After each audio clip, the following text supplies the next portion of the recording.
وقدرنا ان احنا نحول اساطيل عربيات نقل عشان نحول الاسطول بتاعهم بالكامل ان هو يشتغل بالهيدروجين مع الوقود الاحفوري، ويستفيدوا من تقليل الانبعاثات الكربونيه بنسبه كبيره جدا وتقليل استهلاك الوقود بنسبه كبيره جدا.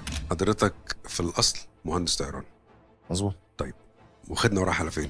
الحمد لله في خلال السنه اللي فاتت من اخر مره صورنا مع حضرتك، طبعا قدرنا في خلال السنه دي ان احنا نصدر لعدد كبير من الدول، وقدرنا ان احنا نحصل على ثقه عدد كبير من الشركات، وقدرنا ان احنا نحول اساطيل عربيات نقل شركه زي شركه دانون وفي شركات برضو في السعوديه حاليا بنشتغل معاهم عشان نحول بالظبط عشان نحول الاسطول بتاعهم بالكامل ان هو يشتغل بالهيدروجين مع الوقود الاحفوري، ويستفيدوا من تقليل الانبعاثات الكربونيه بنسبه كبيره جدا وتقليل استهلاك الوقود بنسبه كبيره جدا. وقدرنا ان احنا ننضم لمسارعه الاعمال كاتاليست. هي اصلا كاتاليست هي جوينت فينشر او يعني شراكه ما بين مدينه مصدر المستدامه الاماراتيه، مدينه مصدر مستدامه للطاقه. الحمد لله عدينا من تكنيكال ديو ديليجنس او فحص فني قوي جدا من شركه بريتش بتروليوم هنا في مصر، وكان في نتائج